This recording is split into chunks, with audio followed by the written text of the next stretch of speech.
Mobil Mercedes-Benz yang disita Komisi Pemberantasan Korupsi dalam kasus dugaan korupsi pengadaan iklan di Bank Pembangunan Daerah Jawa Barat dan Banten atau Bank BJB menyeret nama Presiden ketiga Republik Indonesia B.J. Habibie.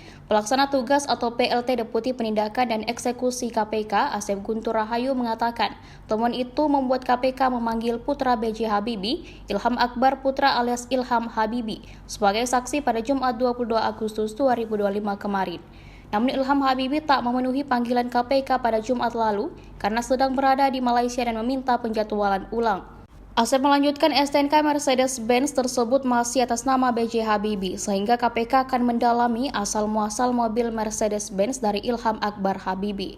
Langkah ini guna melakukan pengecekan ulang terhadap setiap aliran dana non-budgeter di Bank BJB. Mobil Mercedes-Benz itu disita dari ex-gubernur Jawa Barat Ridwan Kamil. Motor Royal Enfield milik Kang Emil juga ikut disita. Penyitaan ini berkaitan dengan penyelidikan dugaan korupsi dalam pengadaan iklan di Bank BJB.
Download Tribun X sekarang, menghadirkan lokal menjadi Indonesia.